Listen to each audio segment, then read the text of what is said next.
Je m'appelle Jean-Baptiste Galen, j'ai 25 ans, je suis historien de formation et je viens de publier ce livre aux éditions du Cerf, L'invention du en même temps, la chute d'un ambitieux 1818-1820. Je fais un parallèle entre Élie Decazes et Emmanuel Macron, un personnage qui, il y a 200 ans, a fait du en même temps et quelque part du macronisme.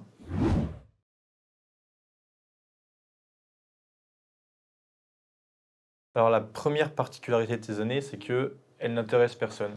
Et c'est pour ça que j'ai voulu m'y intéresser par ailleurs. 1818, c'est l'année où la France sort enfin complètement des épisodes révolutionnaires. Parce que après la défaite de Waterloo, pendant 3 ans, la France va être occupée par les armées européennes et la France va être un peu comme bloquée parce que les Alliés voudront influencer la politique française. Pendant ces 3 années d'occupation, donc, la France ne sera pas véritablement souveraine. Mon livre commence au moment où le dernier soldat quitte le territoire français et où la France retrouve une pleine souveraineté. Euh, et cette période est particulièrement intéressante parce que c'est le retour de la monarchie après 25 ans de révolution, et c'est Louis XVIII qui retourne donc sur le trône, le frère de Louis XVI qui retourne sur le trône, et il tente de concilier à la fois les idées de la révolution, qu'il récupère pour certaines d'entre elles, et en même temps il tente de réinstaurer une idée de la monarchie de façon assez libérale, puisqu'il va tenter donc de concilier toutes ces idées, parce qu'il sait qu'il ne peut pas nier l'ensemble des événements qui se sont déroulés, et donc il va tenter de concilier tout cela, et donc c'est l'intérêt de cette période de la Restauration.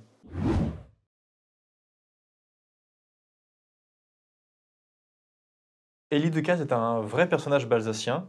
C'est un provincial qui monte sur Paris en 1800, au tout début du règne personnel de Napoléon. Et petit à petit, il gravit les échelons de la société impériale et il s'insère progressivement dans le cercle proche de Napoléon Bonaparte.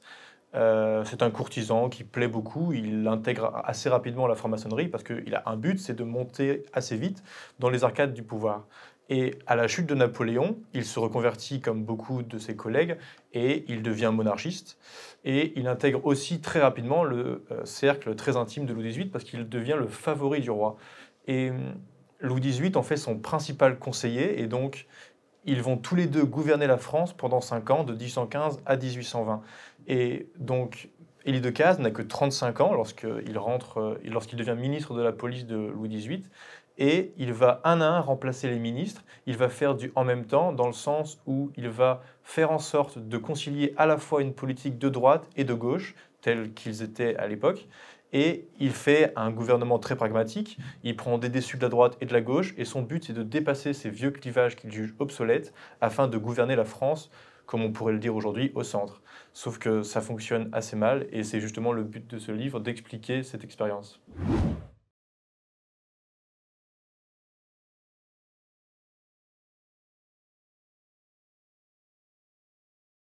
Élie Decazes, tout comme Emmanuel Macron, viennent de familles de la classe moyenne de province. Ils montent sur Paris et là, ils connaissent une ascension très rapide. Ils intègrent les cercles du pouvoir et ils arrivent dans leur trentaine au sommet du pouvoir. À la fois, donc, Balzac adore tout ce qui est. C'est un romantique, Balzac, donc c'est quelqu'un qui apprécie énormément l'idée d'ascension sociale, que ces deux personnages ont donc bien connu. Et puis ensuite, ils sont aussi tous les deux le fruit d'une époque. C'est-à-dire que euh, l'époque d'Élie Decazes comme la nôtre est une époque où la France est déchirée. Le pays a un sentiment d'être déclassé, puisque la France, à l'époque, n'est même pas dans le congrès de Vienne, c'est-à-dire qu'il n'est même pas considéré comme étant un pays important, alors que 30 ans auparavant, c'était la première puissance d'Europe. On peut retrouver les mêmes caractéristiques aujourd'hui en France. C'est un pays énormément divisé. À l'époque, il y a les ultras qui sont l'extrême droite de l'époque et qui veut retourner au principe même de l'Ancien Régime. Il y a les libéraux qui veulent un gouvernement très libéral avec un roi qui ne gouverne pas mais qui ne fait que régner.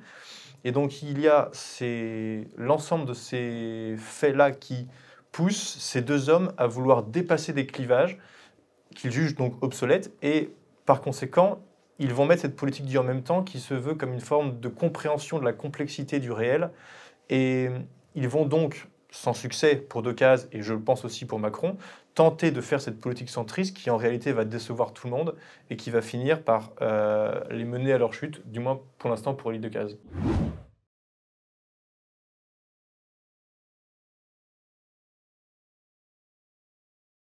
En effet, les 2 personnages sont attachés à la figure d'un monarque. La Ve République offre souvent cette place que les médias adorent dire de monarque républicain, qu'Emmanuel Macron revêt donc aujourd'hui. Et c'est vrai qu'il y a chez les 2 une forme de démarche de pouvoir absolu. Emmanuel Macron avait dit qu'il y avait une forme de démarche christique lorsqu'il parlait de la fonction présidentielle. Et oui, donc les 2 sont assez attachés à un pouvoir assez autoritaire.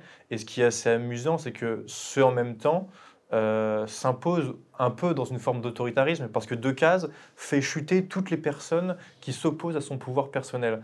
Il fait des nominations à droite, à gauche, il dissout la Chambre, il nomme des pairs pour changer absolument toute la teinture des différentes chambres parlementaires. Emmanuel Macron, on le voit un peu de la même façon, fait en sorte que l'Assemblée nationale ne soit pas une opposition.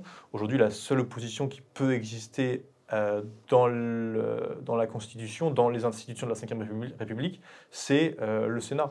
Et encore, il a des pouvoirs bien réduits. Donc en effet, il y a cette volonté chez les deux qu'ils sont à la fois libérales sur le plan économique, mais en même temps un peu autoritaires sur le plan politique pour imposer cette politique libérale, ce qui est un peu d'ailleurs paradoxal.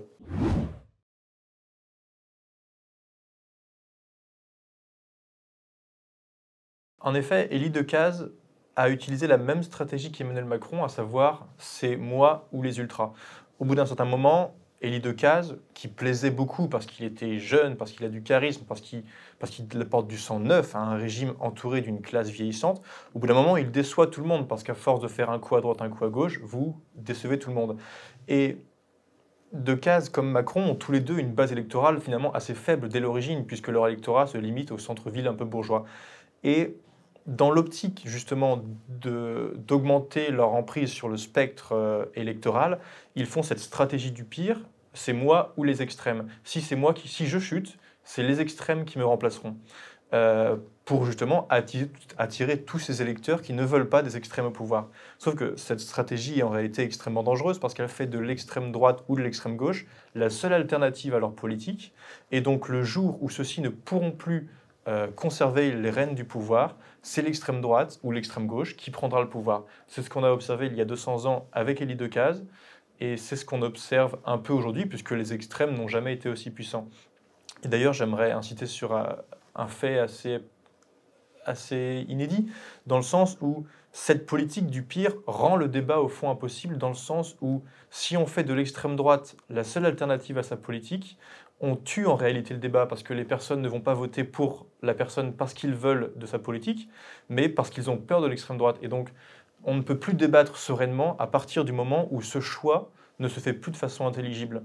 Je me souviens, durant la campagne des européennes, Emmanuel Macron avait fait un clip de campagne pour soutenir Nathalie Loiseau, qui avait un peu du mal à convaincre.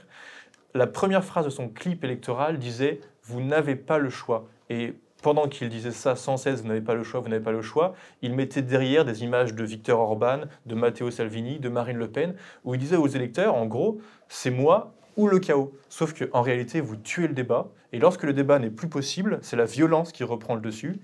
Élie Decazes a fracturé le pays il y a 200 ans, la France a reconnu une forme de violence inédite qui avait disparu depuis la fin de la Révolution, et quelque part, on observe aussi depuis l'élection d'Emmanuel Macron que la violence ressurgit dans le débat politique comme jamais on l'avait vu auparavant.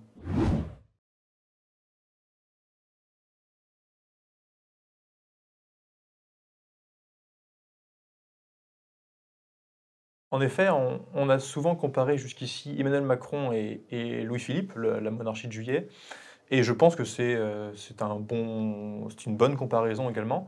La monarchie de Juillet, c'est le moment où finalement la bourgeoisie l'emporte définitivement contre les propriétaires terriens, où ce qui est mobile l'emporte définitivement sur ce qui est immobile.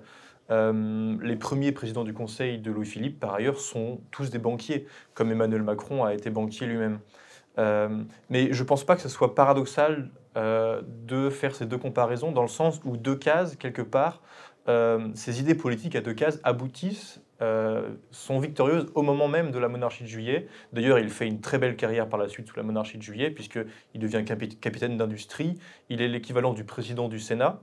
Et donc, disons que mon bouquin compare plus deux trajectoires biographiques, Decazes et Macron, qui tous deux, plus tard, peuvent se reconnaître dans la monarchie de Juillet. Donc ces deux comparaisons ne sont pas paradoxales.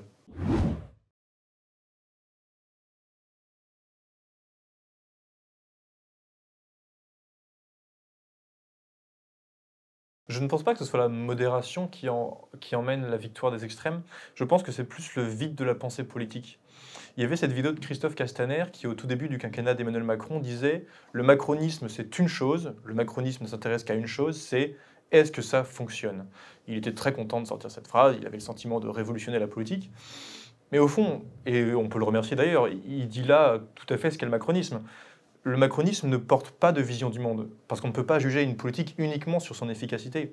Par exemple, le gouvernement veut lutter contre le chômage, on pourrait très bien fusiller tous les chômeurs, ça réduirait complètement le chômage, il n'y en aurait même plus, et ça serait très efficace. Mais éthiquement parlant, ça ne serait pas excellent, parce qu'on ne peut pas comme ça se permettre de faire cette politique. Et donc on ne peut pas juger une politique uniquement sur son efficacité, mais aussi sur l'éthique qu'elle porte, sur la vision du monde qu'elle projette. Et quelque part, le macronisme, justement, ne porte pas de vision du monde, tout comme Decazes ne portait pas de vision du monde à l'époque. Et donc, je pense que c'est plus le vide de la pensée qui emmène à la victoire des extrêmes. Decazes ne portait absolument aucune vision du monde. C'est un très grand pragmatique qui voulait une chose, c'était conserver le pouvoir. Il faisait droite et gauche, ce qu'il appelait, lui, la politique de bascule. Mais en réalité, cette politique, ce vide finalement, ce vide de sa pensée, ne peut être que rempli par la radicalité que portent les extrêmes et qui semblait alors répondre à toutes les préoccupations de l'époque. Et donc les ultras l'ont emporté à la suite de Decazes. Je crains malheureusement que la suite d'Emmanuel Macron soit les extrêmes.